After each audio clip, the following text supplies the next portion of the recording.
Boa noite, meus amigos! Chegamos na última live do ano de 2021, esse ano tão esquisito e cheio de surpresas para nós. Hoje, nessa live, eu vou receber o querido Ivan Ramos, que é um médico de Fortaleza, no Ceará, um médico que atua focado em saúde metabólica, prescreve low carb para os pacientes e é um cara com uma didática brilhante.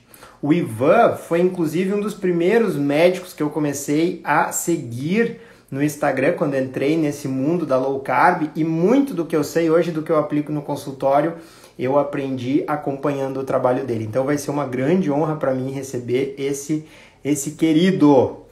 Rô Kremer deu boa noite, muito boa noite, sejam muito bem-vindos. Estou vendo muitos rostinhos conhecidos entrando aí. Boa noite, Cláudia, doutora Rita, querida doutora Rita, saudade já de ti. Eu abri a live hoje um pouquinho antes, a gente vai esperar as 20 horas para iniciar, para aquelas pessoas que marcaram o lembrete não perderem nenhuma parte. Mas eu quis ir dando um tempo para a galera ir entrando, ir conversando, trocando uma ideia, para que a gente possa ir conversar longamente com o Dr. Ivan, né? E para que vocês possam ir se habituando com a live e ir formulando as suas perguntas. Se vocês tiverem dúvidas, eu vou salvar todas essas dúvidas para perguntar para ele depois, porque eu tenho certeza que ele vai responder todas com muita autoridade. Certo? E aí, gente, vão me contando o que vocês têm feito, como é que tá a vida de vocês. Quero muito saber se vocês têm conseguido segurar a onda nesse mês de dezembro. O mês de dezembro é um mês muito difícil para a gente se manter focado. Boa noite, Ritinha. Seja muito bem-vinda. E aí, galera, me contem, vocês estão focados? Vocês estão conseguindo fazer tudo aquilo que vocês planejaram?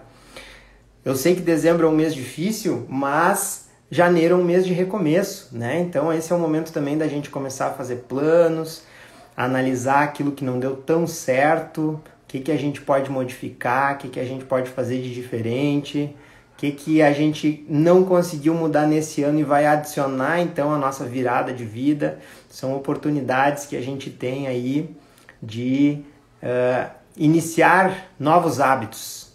Então eu acho que vai ser muito interessante a gente ouvir essa palestra do Ivan, porque ela também pode nos auxiliar nas nossas metas, naquelas coisas que a gente deseja fazer e ainda não sabe como. Vocês sabem que nesse mundo de alimentação, de nutrição, existe muita desinformação.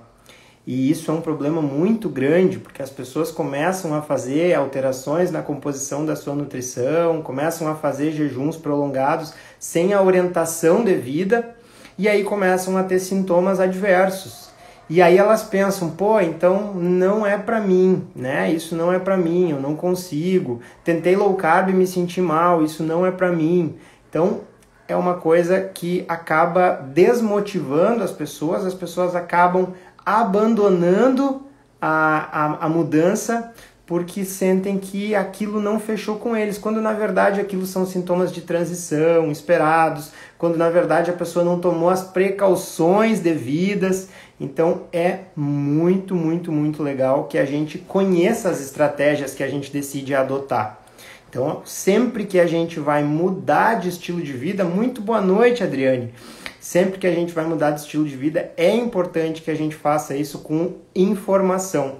Eu sempre digo, não é puxar a brasa pro assado, né? A gente pode buscar informação, inclusive na internet, inclusive no Instagram, contanto que a gente conheça bem as fontes, contanto que a gente explore adequadamente as fontes e a gente tenha convicção de que aquela informação está correta. Então, quando a gente começa a desenvolver uma mudança, aplicar uma mudança na nossa vida, a gente precisa se certificar de que aquilo que a gente está fazendo foi estudado em outras pessoas, existe alguma evidência científica de que o que a gente está fazendo é uma prática saudável. Então, tem todas essas questões que a gente precisa elucidar.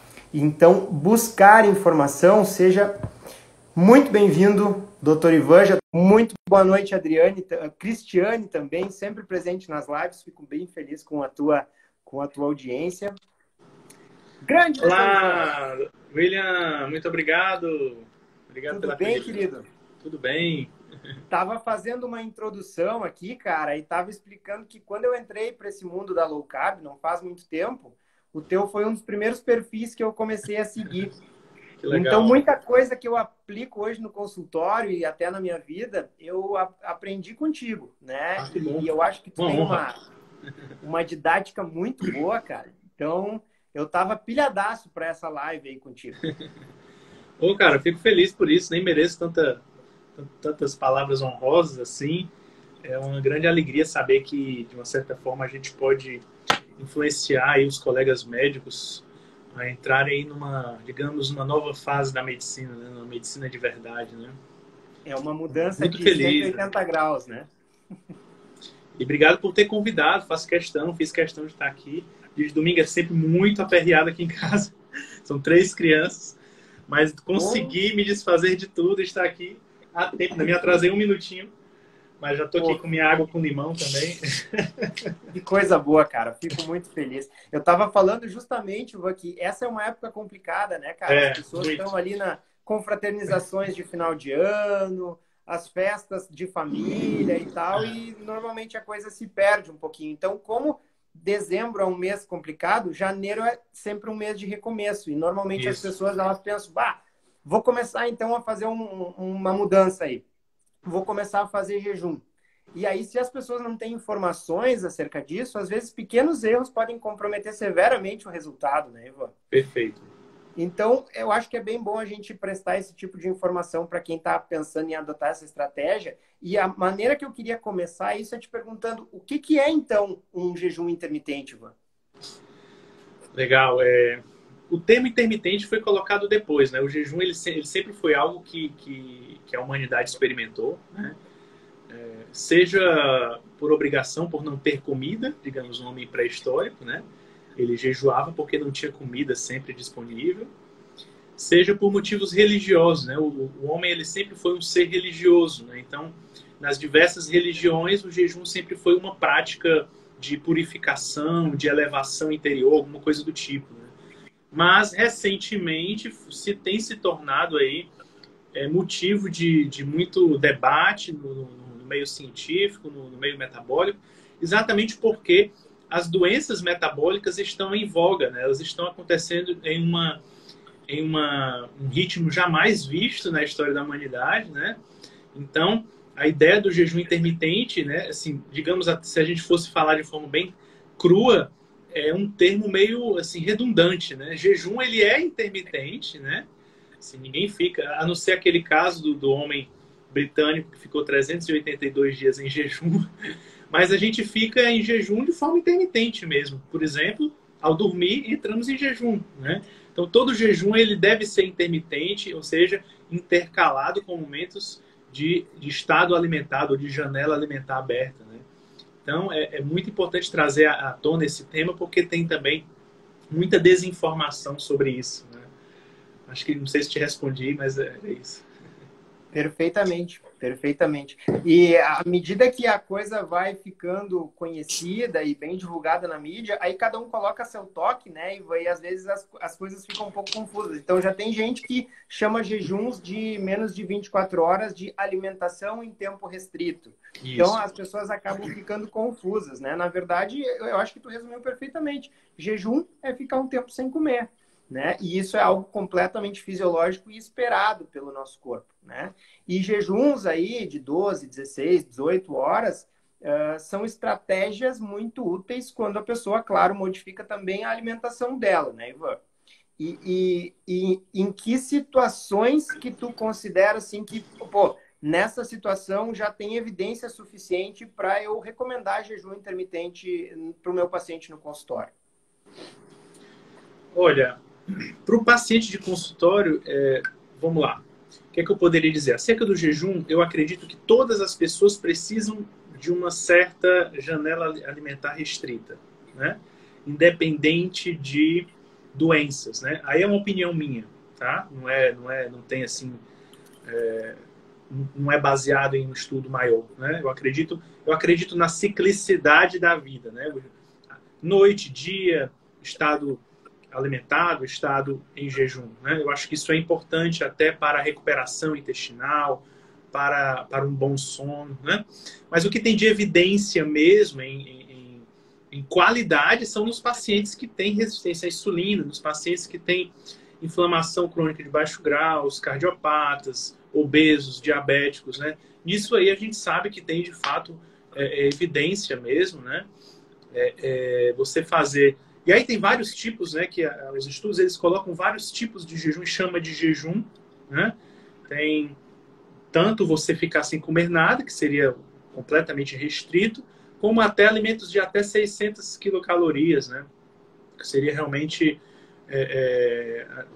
uma alimentação de baixa caloria seria considerado como jejum também, né? Então, os estudos eles colocam isso. Ou outros protocolos, 36 horas, como foi aquele estudo da revista Cell, que foi bem interessante, que mostrou bastante benefício também de redução de parâmetros de inflamação, né, de perda de peso, de redução de circunferência abdominal e outros parâmetros laboratoriais também.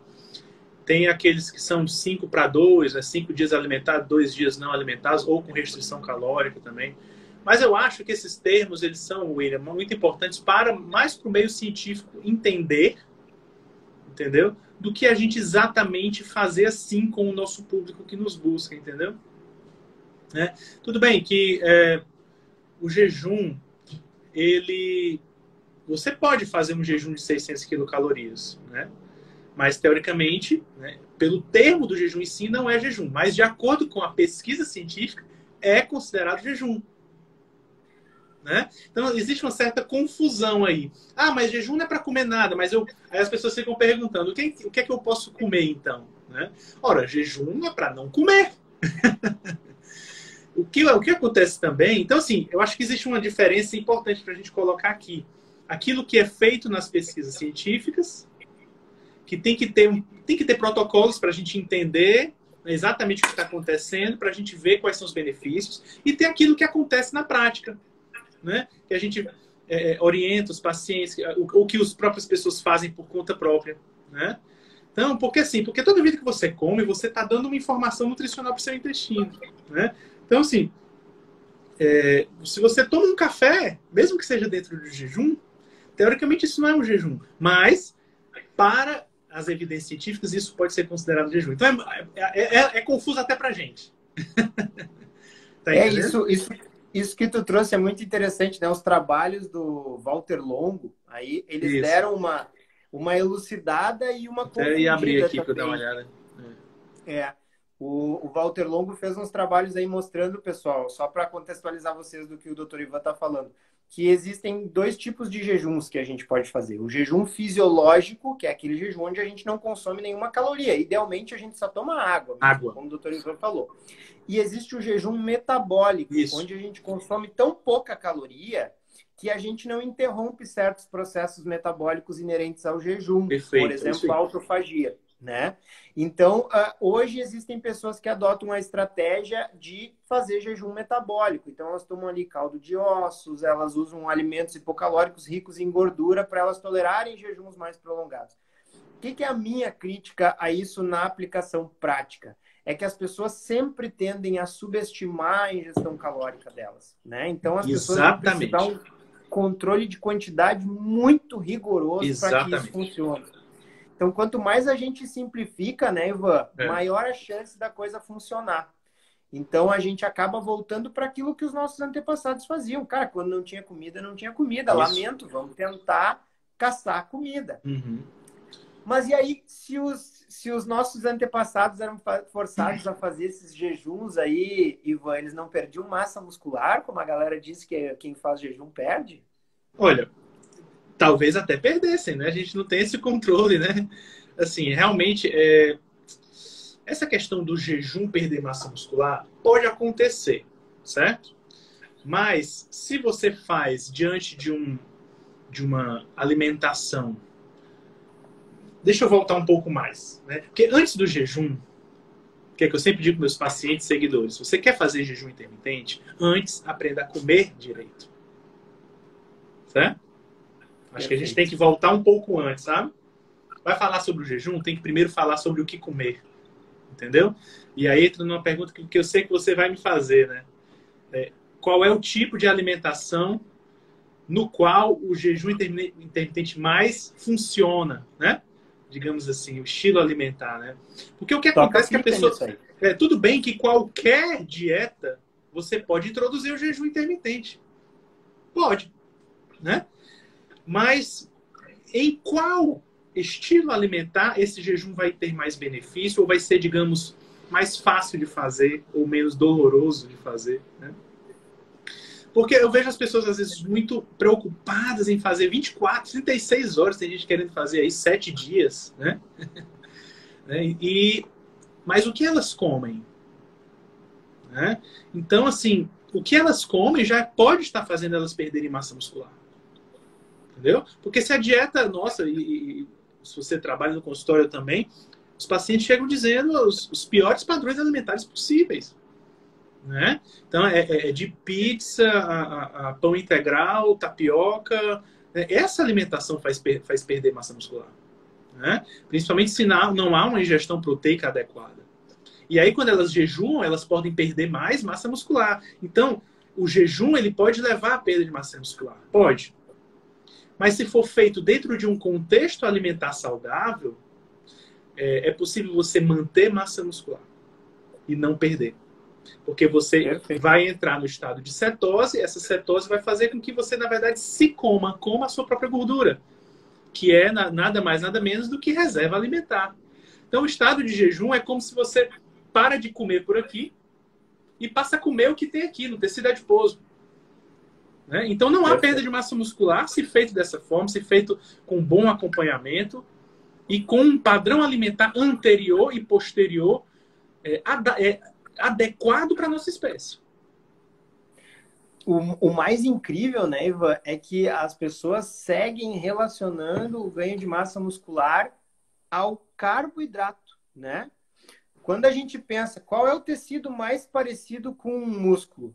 Um músculo, que é a carne que a gente come, né? Mas as pessoas continuam achando que o carboidrato é necessário para a síntese muscular. E o mais surpreendente de tudo é que as pessoas que têm resistência insulínica, elas ficam sem energia mesmo ingerindo carboidrato. Por quê? Porque o carboidrato fica na corrente sanguínea e o músculo tem resistência à ação da insulina, ele não consegue captar aquela energia. Então, na verdade, quando essas pessoas comem carboidrato, elas estão deixando o músculo delas com fome. E enquanto tem carboidrato na circulação, a gordura não vem.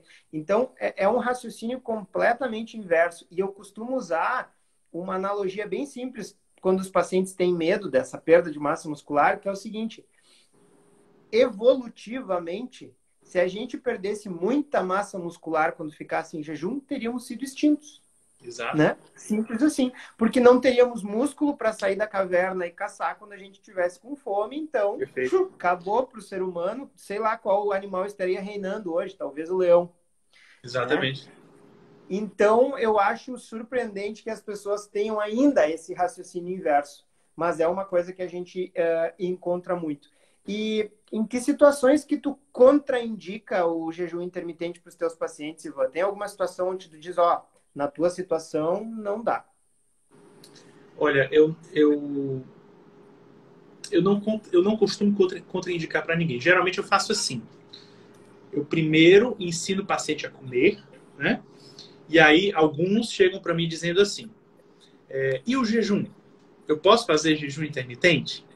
Aí eu digo, eu não exijo o jejum de você nesse momento. Mas, contudo, ao aderir paulatinamente a uma alimentação com baixo carboidrato, você vai sentir em um determinado momento necessidade de jejuar. Eu prefiro que seja assim, William. Porque senão... Porque se eu digo assim, olha, a partir de amanhã você come amanhã e no dia seguinte você só come uma refeição. Não vai dar certo. Não dá certo. E aí eu perco uma oportunidade, eu perco uma ferramenta que é maravilhosa, que é o jejum. Eu tenho um paciente que eu estou acompanhando agora desde novembro, que é um caso muito clássico. Hoje mesmo ele me mandou uma mensagem e eu fiquei assim, muito impressionado, que contra fatos não há argumento, né? Não há argumentos. E ele chegou para mim depois numa pós-bariátrica, né? com reganho de peso, aquela história clássica do paciente bariátrico, depois de 10 anos, voltei a ganhar aí 90%, 80% do que eu tinha antes, 70%. E aí eu disse, ó, e ele até fala que para ele não é problema não tomar café da manhã, se eu quisesse fazer menos refeições por dia não tinha problema. Eu disse, não, vou te ensinar a comer, mesmo que eu falei aqui, né? Vamos tirar esse carboidrato primeiro, né? Vamos fazer uma refeição assim, vai dar alguns exemplos como é que deveria ser. Ele incorporou a ideia muito direitinho, ele saiu de lá entendendo tudo, começou a praticar e já nos primeiros dias ele disse, olha, estou impressionado, eu não estou com fome. Onde foi parar a minha fome, né? E aí eu disse, olha, aí hoje ele mandou uma mensagem para mim, já tem bem um mês que ele tá, já perdeu alguns quilos.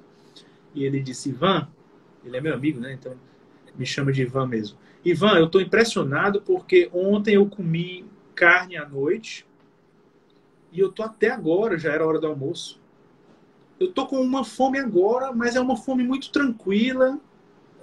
Vou almoçar agora, mas não era como antes que eu ficava sedento por comida, né? Entendeu? Então, o corpo dele, ele vai aprendendo a queimar gordura. Isso é muito bonito. E ele mandou uma mensagem dizendo, olha, eu estou muito impressionado porque o que você diz é verdade. A gente fica tão bem, tão saciado, que naturalmente a gente vai pulando refeições. E eu deixei muito claro para ele, pule quantas refeições você achar necessário, se você não tiver fome. E aí eles são, eu vou almoçar, eu tô com fome, mas não é aquela coisa de antigamente. Agora, contraindicar, William, olha, talvez um paciente agudamente enfermo, né? Paciente agudamente enfermo, eu oriento que coma livre, eu nem restringo nem carboidrato, né? Não, coma o que você sentir vontade de comer. Inclusive o carboidrato, essa é uma teoria minha, o carboidrato ele serve exatamente para isso. Para momentos de doença, para momentos de sobrevivência. O carboidrato é uma sobrevivência. Entendeu?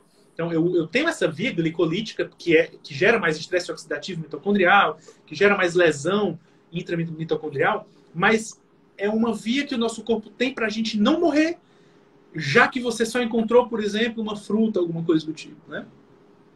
Não tem forças para caçar, por exemplo. Está doente, não tem como caçar, eu vou comer aqui o que tiver, aí o corpo ele utiliza, lança a mão da via glicolítica, né? Então, assim, pacientes agudamente enfermos, né? Então, pode livremente, né? Agora, às vezes, o paciente agudamente enfermo também não tem fome. Então, o corpo sinaliza para a gente, entendeu? Então, talvez a contraindicação seja se você não está sentindo em condições de fazer, não faça. Essa é a contraindicação. E com o adendo, não está se sentindo em condições de fazer, tendo uma alimentação saudável, né, Ivan? Que essa é a base de tudo. E isso que tu falou é a maior realidade do consultório. Eu não costumo abordar jejum intermitente na primeira consulta também, porque a gente tem muita informação acerca Sim. da alimentação saudável. E o paciente, ele vem, eu não estou mais sentindo fome no café da manhã, eu preciso comer? E a resposta é aquela, segue a tua fome, né? A fome, como tu mesmo falou, é o nosso, talvez o nosso mais primitivo instinto de sobrevivência, né, cara? Isso. Então, quando a gente precisar de energia, a gente vai sentir fome. Mas gestante, quando precisar de energia, vai sentir fome também. Exatamente. Então, se a gente aprende a ouvir a fome e separa ela da vontade de comer, daquela compulsão por carboidrato e por doce, afim, se tu separa bem esses dois sentidos, tu pode confiar perfeitamente na fome, que é o famoso jejum intuitivo. Exato. Né? Então é muito simples. Agora, alguns pacientes poderão necessitar de um jejum prescrito, né? Às vezes, né, é mais raro acontecer isso, mas em alguns pacientes eu orientei alguns jejuns específicos, né? Olha, 36 horas, alguma coisa assim do tipo. São pacientes que estão bem adaptados, são pacientes que querem fazer. Não adianta você forçar. O paciente quer fazer, dá. Se não quiser fazer, não adianta. São pacientes que ou entraram num platô, né? Então, assim, que uma das coisas que a gente aprende quando a gente restringe carboidratos é que a gente comia muito antes. E que o nosso corpo ele não tem tanta necessidade de comida quanto a gente estava comendo antes. Né? A gente precisa de muito menos do que a gente imaginava. né?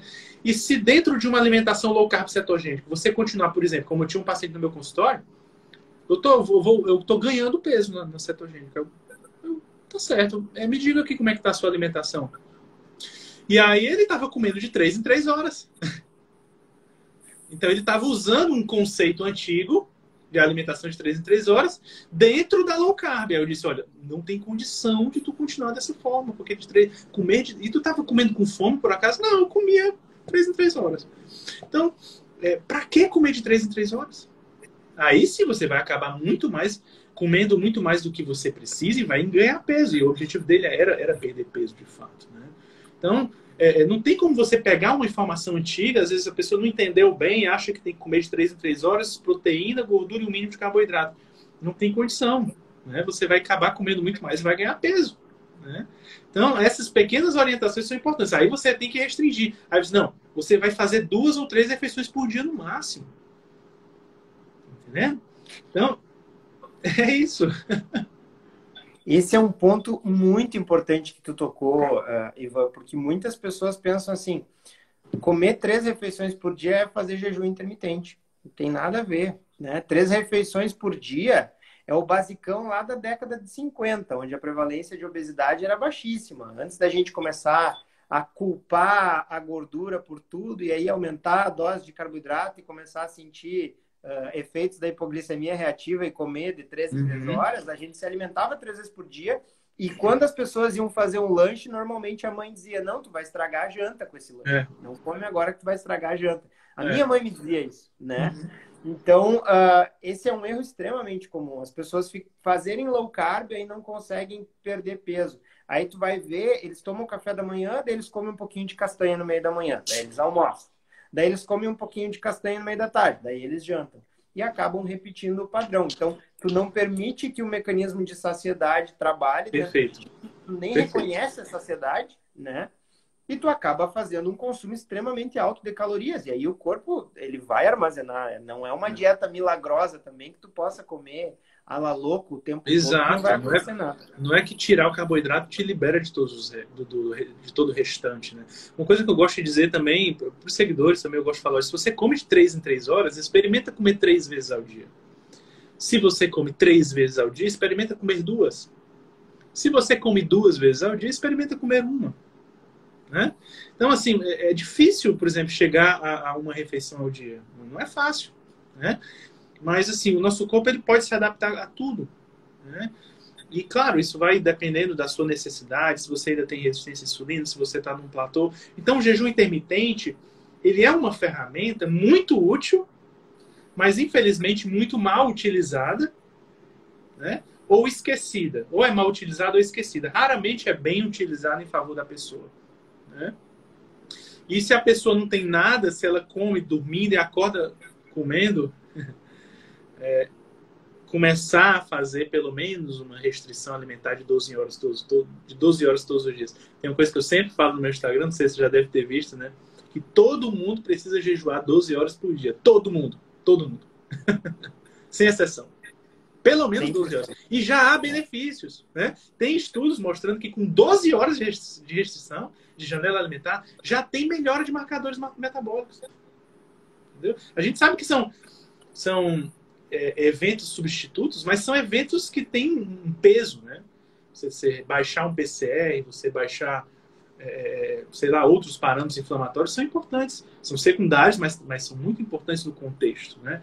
E você, claro que você não vai fazer só isso, você vai fazer outras coisas que, no final das contas, é possível que aumente a qualidade de vida, a longevidade A gente não tem, né, estudos falando sobre longevidade com o jejum intermitente, né? Porque é tudo muito recente, para isso a gente vai precisar de anos e anos de pesquisas, né? Mas, assim, a gente precisa também usar o nosso bom senso e a nossa inteligência de que isso deve reduzir risco cardiovascular, isso deve aumentar a qualidade de vida, isso deve aumentar a longevidade. Aí, com o tempo, a gente vai obter essas respostas. A gente também não pode ser tão bloqueado a ponto de não vou fazer porque eu não sei se isso vai reduzir mortalidade. A gente também não pode se bloquear dessa forma. Além do que, um jejum de 12 horas é algo que não existe a mínima possibilidade de causar mal, né, Ivan? Então, se existem essas perspectivas de que cause bem, né? Então a gente vai para essa estratégia, porque não é como dar um Exatamente. remédio, não é como Isso. forçar algo, é como retornar à fisiologia básica. Exatamente. Até vou te ler aqui, Simone de Castro mandou uma mensagem aqui: anos da minha vida ouvindo que você precisa tomar o café da manhã porque é a principal refeição do dia, e hoje ela come uma vez por dia só e acha isso extremamente libertador. E isso é muito forte, né, Ivan? Quando a gente diz para as pessoas, se tu não tem fome, não toma café da manhã, elas ficam quase ofendidas, né? Exatamente.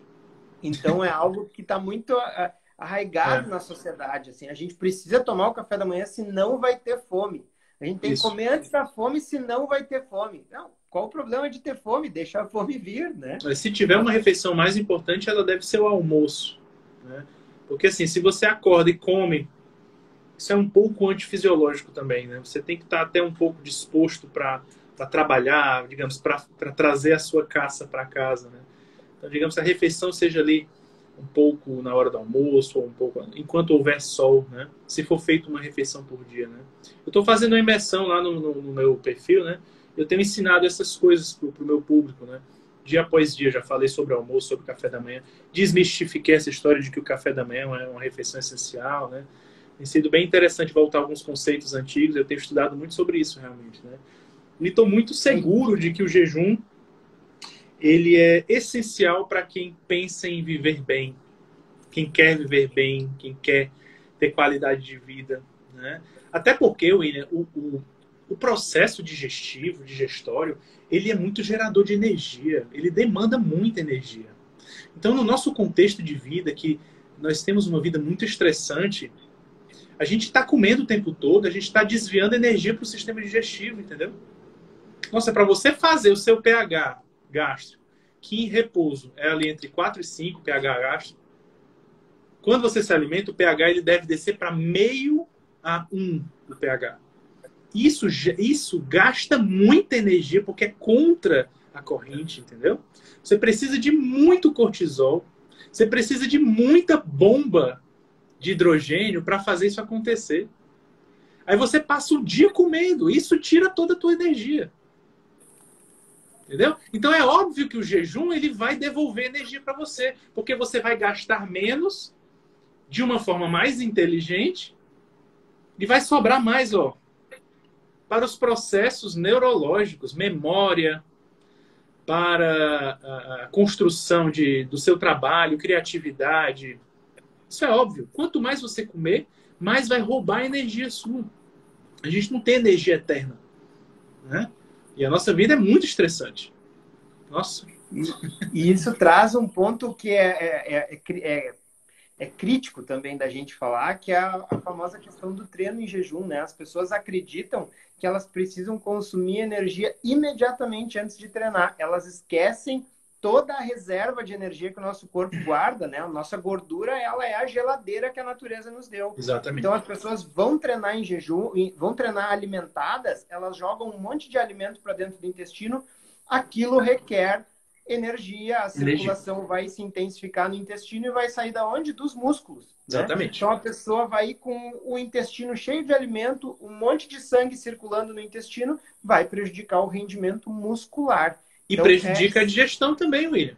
Né? Exatamente. Aí faz desbiose, faz constipação, faz tudo. Faz tudo. Tá? Então é muito comum a gente ter pacientes, né, assim, atletas de academia, que chegam para você assim, com muito sintoma intestinal e com dificuldade de ganho de massa magra. Por quê? Exatamente porque comem muito antes do treino e aí não fazem nem a digestão direito e nem conseguem treinar direito. Né? Então, é muito comum também você ver pessoas que passam a treinar em jejum e dizendo, agora eu rendo muito mais. Claro que rende mais. Claro que vai render mais.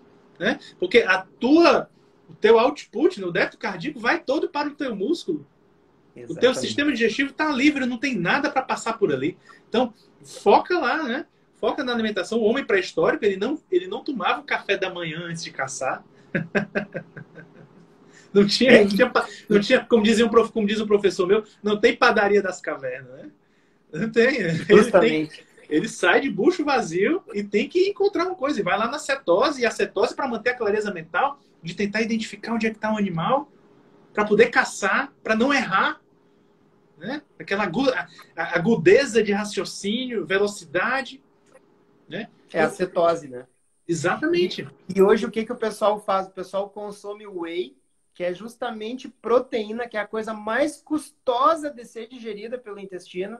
Então o corpo vai lançar todas as suas armas para fazer a digestão daquele conteúdo ali e a circulação vai fugir da musculatura, né? Então Exatamente. é uma enganação. Tu tocou em outro ponto que eu acho muito interessante, Ivan, que é essa questão da fisiologia da nossa alimentação ser enquanto tem sol, né? Saiu um estudo recentemente mostrando que a incursão da melatonina noturna, né? Ela reduz a liberação hepática de insulina, a pancreática de insulina, né? Então, para pacientes que já têm uma propensão a ficarem em estados hiperglicêmicos, pacientes diabéticos com resistência insulínica, a alimentação noturna com conteúdo de carboidrato ela vai piorar a curva glicêmica da madrugada, porque o corpo não tem tanta capacidade em processar a glicose ao longo da noite. Então vai bem, né, ao encontro do que tu disse. E aí. não só isso também, William. Obriga o corpo a produzir algum cortisol para dar conta do processo digestório. E cortisol à noite prejudica o sono. Entendeu? Porque assim, entrou comida, tem que ter cortisol para produção de pH, para produção das enzimas digestivas, entendeu? Então o teu corpo ele não está entendendo. Olha, aqui na minha pineal está dizendo que está de noite. Mas você colocou comida para dentro, então eu não vou ter como baixar a produção de cortisol e aumentar a melatonina. Eu vou ter que aumentar meu cortisol aqui para dar conta do processo digestório. E aí entra de novo o problema de disbiose, aí entra de novo aí o problema da insônia, que leva a insônia às pessoas. Por quê? Porque tem que ter um pico de cortisol fora de hora e, obviamente, se tem cortisol, não tem melatonina, né? E aí não tem esse controle pancreático da sensibilidade à insulina. E se não tem melatonina também, a melatonina ela é um excelente regenerador gástrico. Tá? Ela não tem apenas função circadiana, né? Ela tem função em todos os receptores hormonais do nosso corpo. Ela limpa receptores do nosso corpo, né?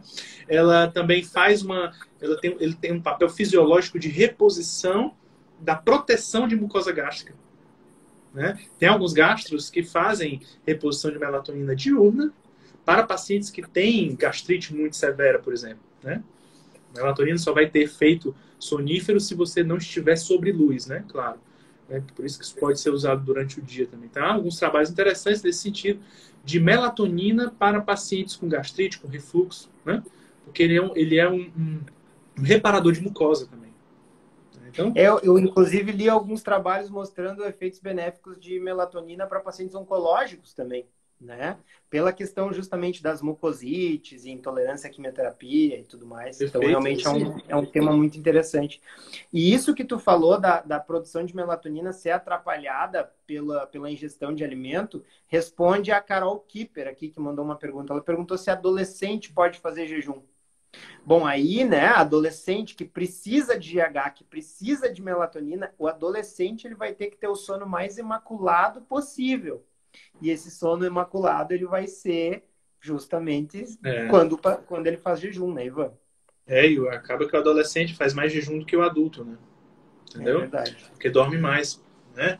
Dorme mais porque também tem mais hormônio, né? Todos esses hormônios anabólicos, eles atuam na noite. E todos eles são também indutores de sono, né? Por exemplo, eu estou repondo GH em mim e, nossa, ele dá muito sono. Então, todos esses hormônios, eles são anabólicos e, por serem anabólicos, eles precisam do sono. Né? É o ciclo da vida. A gente estamos no estado catabólico ao despertar e estamos no estado anabólico ao dormir. Né? É por isso que o idoso também ele não dorme muito, né? Ele já não tem tanto hormônio, ele já não anaboliza tanto, ele já está no estado mais procatabolítico, né? Então, por isso que a importância de reposição dos pacientes que estão em andropausa, menopausa, para que frear esse processo catabolítico, né? Catabólico, né? Então, é muito bonito isso tudo, eu sou apaixonado por isso tudo. É sensacional, essa orquestra é maravilhosa. Né? É muito legal mesmo. Não é um instrumento só, é uma orquestra inteira. É incrível, cara. A Liliane Pontel, Ivan, mandou aqui, faço 3 refeições por dia e jejum intermitente e não emagreço. O que pode estar dando errado? Milhares de coisas. Milhares de coisas. Uma delas pode ser que ela esteja comendo muito, né? Muita gordura, por exemplo. né? Pode ser que ela não esteja atingindo uma meta proteica diária mínima para a produção de massa muscular, né? Pode ser estresse. O estresse também, pela liberação de cortisol, impede emagrecimento. Pode ser por insônia. Também a insônia, se você não dorme bem, você não tem anabolismo, como eu acabei de falar, né? E também pela elevação do cortisol, que é catabólico. Pode ser por disfunções hormonais, né? Hipotireoidismo, deficiência de progesterona, que é muito comum nas mulheres. A progesterona é lipolítica. Ela é muito importante para a perda de peso na mulher. E as mulheres estão usando anticoncepcional a rodo, né? Então, o anticoncepcional acaba com a produção de progesterona da mulher, né? Pode ser por, sei lá, o que mais? Por estar comendo mais carboidrato do que ela acha que está comendo. Aliás, é a causa mais comum. Mais né? comum. A mais comum é essa. Ela acha que não está comendo carboidrato, mas quando vai ver, tem carboidrato nos pacotinhos que ela compra, que dizem que é low carb, sei lá, nos molhos dos self-service onde você vai, né? Tem farinha que eles adicionam. Então, teria que fazer aí toda uma investigação, desculpa, e tentar aí identificar qual, ou às vezes vários pontos desses podem estar acontecendo também, né? Não, sem dúvida. Tu sabe que uma coisa que foi muito reveladora para mim foi quando eu usei o Libre. Porque, por exemplo, algumas teleentregas que eu julgava que fossem seguras, assim, tinha farinha no molho, a gente percebeu, né? Alguns molhos de sushi, por exemplo. Então, tem que ter muito cuidado. Isso que tu falou de tu estar consumindo carboidrato sem perceber é uma coisa extremamente frequente. Então, o monitor contínuo de glicose me fez ser muito mais zeloso com os meus pacientes. Sim. E por isso que a gente acaba dizendo, cara, come comida feita na tua casa de início. Isso. Vai aos pouquinhos com a comida industrializada. Exatamente, exatamente. É por isso que é importante também nesse processo você se reconciliar com sua cozinha, aprender técnicas de cozinhar, porque infelizmente onde você vai não tem como saber o que está sendo utilizado, né? A não ser que seja carne na brasa, alguma coisa assim do tipo, que aí não tem perigo de ter outra coisa, né? O self-service que eu peço basicamente é carne. o delivery, né? Delivery que eu peço é carne. Que aí eu tenho certeza de que não tem carne, frango, essas coisas. Entendeu? Perfeito. O Luciano Wazen perguntou aqui, como começo a fazer jejum intermitente? Qual é a tua dica para quem está querendo começar essa estratégia aí, Ivan? Bem, para quem quer começar a fazer o jejum intermitente, a primeira dica é sempre comece com 12 horas. Quem não faz 12 horas de jejum todos os dias não tem perigo de conseguir aumentar essa janela e nem é adequado, né? Talvez aí uma semana organizando a última hora da sua alimentação e a primeira hora do dia seguinte, né? Então, digamos, você vai comer aí até às 18 e no dia seguinte você toma o café da manhã às 7 da manhã. Já é um grande passo para quem está começando. Tem gente que come até 11 horas da noite, entendeu? Então, assim, se é o seu caso, por exemplo, faz o teu jantar às 18, você vai dormir às 22, é sempre bom deixar 3 horas de distância entre o jantar e a hora de dormir, né? Então, faz um jantar às 18, dorme às 22 e faz um café da manhã às 7 da manhã. Esse é o começo, para quem não tem isso, né? Quem já faz 12 horas é pular uma refeição, e a melhor refeição para você pular é o café da manhã. Porque geralmente, por causa do estado contra-insulínico do amanhecer, né, do fenômeno do alvorecer, a gente não tem fome nesse horário porque nós temos produção de glicose nesse momento, né? Pela liberação de cortisol e de glucagon que nos põe de pé da cama, nós já temos uma produção aumentada hepática de glicose que faz nos prescindir de alimentação pela manhã. Então, ficar sem comer pela manhã é a melhor coisa do mundo, porque você consegue ter energia, foco, e você também instiga a sua fome ao máximo para fazer uma refeição, um almoço mais bem feito, né? Digamos assim. Perfeito, perfeito. Não poderia colocar em palavras melhores. A Madame Ouricuri aqui falou: dieta low carb e jejum intermitente são aconselháveis para pacientes celíacos? Absolutamente. E como, dieta low carb já é uma dieta livre de glúten, é para ser, né? Então, é muito interessante para pacientes celíacos, né, que tem já um intestino aí inflamado, né? Então, essa semana mesmo dei um diagnóstico a uma paciente E quando você vai ver, a orientação alimentar é basicamente evitar farinha, né? E tudo tem farinha hoje em dia. Acaba que a pessoa adquire vai precisar adquirir um padrão baixo em carboidrato, né? E não necessariamente o jejum intermitente ele precisa estar na doença celíaca de forma terapêutica, mas o jejum ele precisa estar na vida de todo mundo, não especificamente porque tem celíaca, né? Mas assim, mas faz parte aderir ao jejum. Assim. E a melhor forma de você aderir ao jejum intermitente é também mantendo uma alimentação baixa de carboidrato. Né? Que a gente falou mais no início, né? Realmente as duas coisas realmente se complementam. É muito interessante que na década de 70 surgiram alguns trabalhos mostrando que doenças inflamatórias elas eram atenuadas por jejuns prolongados, né? Eles não conseguiram encontrar uma dieta que mantivesse aquele padrão né, de redução do perfil inflamatório, mas eles pegavam pacientes, por exemplo, com doenças inflamatórias intestinais, eu não me lembro se doença celíaca estava entre elas, né, mas eu lembro que retocolite ulcerativa e Crohn estavam, e submetiam os pacientes a um jejum bem prolongado e os pacientes tinham um alívio completo dos sintomas, mas claro, quando o alimento voltava, provavelmente não havia um controle tão rígido da alimentação, eles voltavam a ter sintomas. E até pacientes com artrite reumatoide tinham alívio da dor articular com jejum prolongado. Mas com o retorno do alimento, provavelmente por permeabilidade intestinal, né, eles acabavam tendo dor também. Hoje há uma clara conexão entre doenças autoimunes e alimentação, né, cara? Isso é uma coisa inequívoca. Assim, é uma coisa que eu aprendi recentemente, né? Acho que tem 2 anos que eu aprendi isso e caramba, nunca ninguém me ensinou isso. E como faz sentido, né, cara? Realmente 80% do sistema imunológico está no intestino, cara. Toda comida é informação imunológica. Exatamente. Né? Então, as pessoas que têm predisposição genética, HLAs específicos, né, elas podem ter, de fato, desenvolvimento de doenças autoimunes a partir de uma alimentação especificamente danosa para ela. Né? Por isso, a famosa a low carb, ela acaba sendo uma excelente dieta de eliminação para esses pacientes. Né? Então, se você tem uma doença autoimune ou alguma doença que você ainda não sabe o que é, fazer uma dieta de eliminação low carb, cetogênica ou até carnívora, que é a que menos causa problema no nosso corpo, menos tem reação imunogênica, acaba geralmente aliviando muito, se não totalmente, os sintomas daquilo que você tem. Né? Então, há vários relatos de caso. A gente tem mais relatos de caso do que pesquisas mesmo, do que ensaios clínicos, né? A respeito de Crohn, por exemplo, retocolite, artrite reumatoide, esclerose múltipla, né? Usando aí jejum intermitente, usando low carb, né? Não tem tanta ensaio clínico, mas tem relatos de casos bastante interessantes, o que já nos autoriza a indicar para os pacientes também pelo baixíssimo risco de dolo, né? Então, os pacientes têm uma altíssima possibilidade de se beneficiar com baixíssimo risco de dor. Né? E você vai acompanhando ali no N igual a 1, observando se o paciente está bem, se está melhorando, se não está piorando, e vai tentando adaptar isso. Eu me lembro de um caso de uma senhora que foi para um congresso, né?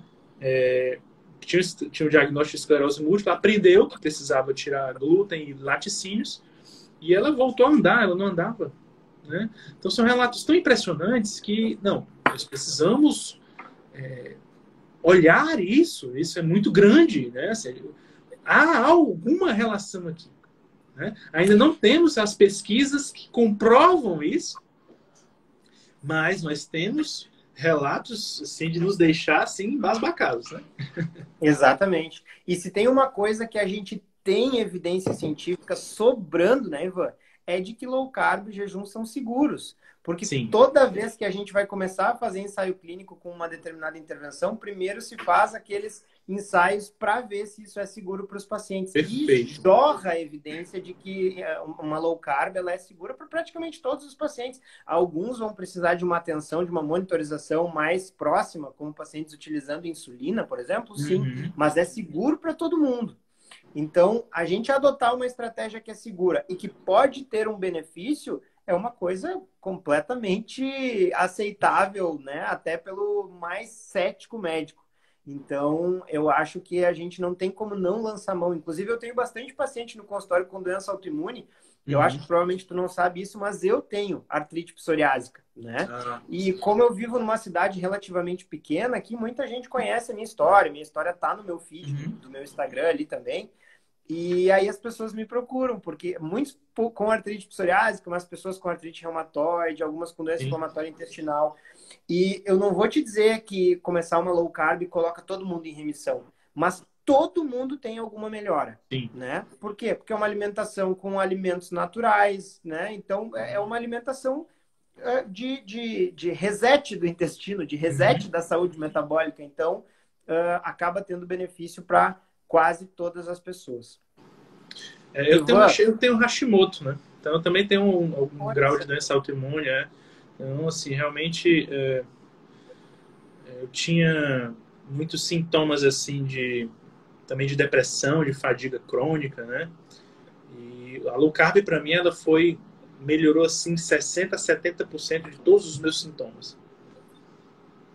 Né? Então, claro que aí Hashimoto é mais complicado, já foram muitos anos, já tem perda de tecido tiroidiano, né? Acaba tendo que repor o hormônio e tudo mais, é mais complicado. Também que é uma doença mais simples, né? Mas, claro, doença autoimune não começa no intestino. por isso que a gente defende com tanta voracidade e compra tanta briga, né, Ivan? Porque a gente sentiu na pele a diferença que isso faz. Então a gente acaba pensando, poxa, eu preciso dizer isso para todas as pessoas. Eu acho que a gente ainda vai viver uma realidade na medicina onde uma pessoa com doença autoimune, a investigação vai começar pelo intestino dela, aproveitando aquilo que tu disse uns minutos atrás, né? Eu acho que a gente ainda vai viver isso. Mas, por enquanto, a gente realmente tem que ficar que nem a água mole em pedra dura, né? E a gente tem que falar mesmo, porque uma hora vai furar essa pedra, né? Tem Uma muita hora gente vai ainda. furar. A doença autoimune, dá os diagnósticos, critérios fechadinhos, inicia imunobiológicos, inicia corticoide, né? Nossa, e o intestino daquele paciente? O que ele está comendo, né? Então, às vezes é de gritar, e às vezes você não pode intervir, às vezes o paciente não é seu, né? Você não Exatamente. pode mexer, né? E você fica, como eu gostaria que esse paciente pudesse entrar lá no meu consultório, fazer umas tentativas aí de uma alimentação anti-inflamatória. Nossa. Quando um colega é picado pelo bichinho da low carb, a gente chega a ficar, meu Deus, até que enfim alguém para trabalhar junto comigo nisso. Exato. Oi, Ivan, Exatamente. antes de te deixar curtir a galera aí, eu queria que tu contasse para nós um pouquinho sobre o teu curso, cara. A origem. Ah, tá certo. Então, na verdade é uma imersão, né? É, eu tenho uma história com a low carb, eu estava com sobrepeso, diabetes, depressão, fadiga, tenho Hashimoto, como eu falei.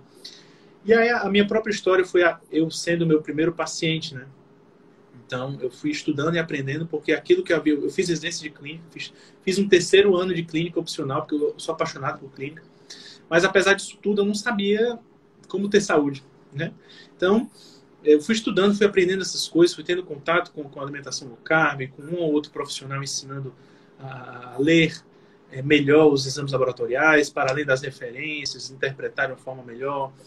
E eu fui entendendo que há um itinerário a você percorrer para quem quer ter saúde, né? E aí, lá para junho, eu num voo assim, a cabeça explodindo de ideias. Meu Deus, eu preciso ajudar as minhas pessoas, os meus seguidores. Muita gente quer ter uma vida saudável, não sabe por onde começar, e é muita informação para dar.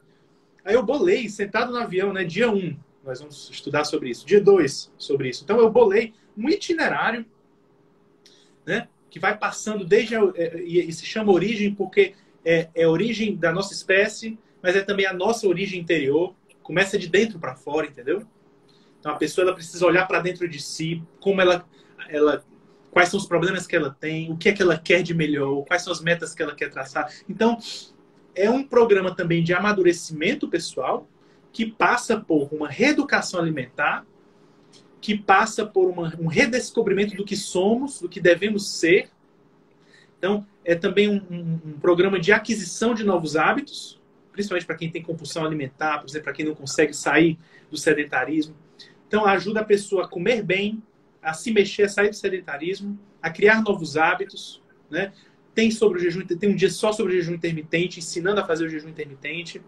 Então, são 21 dias de ensinamentos, né? Num grupo específico, onde a gente ensina passo a passo e a pessoa sai dessa imersão com toda a informação, com todo o conteúdo, e aí é passado atividades, é bem dinâmica a coisa, sabe?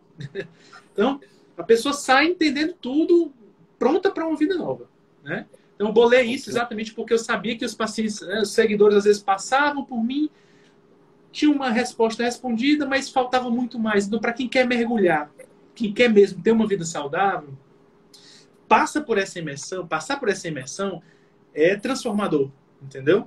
Então, eu abri a primeira turma agora e foi uma experiência muito boa, porque foi a primeira vez, mas já foi muito bom, graças a Deus. E devo abrir aí uma nova turma. Bom, a gente está estudando aí, talvez para fevereiro, alguma coisa assim do tipo. A gente vai refazer alguma outra coisa para ficar melhor ainda, incrementar informações, né? Mas a ideia é tornar um produto realmente único, né? Não existe nada parecido, assim, existem muitos programas de emagrecimento, né?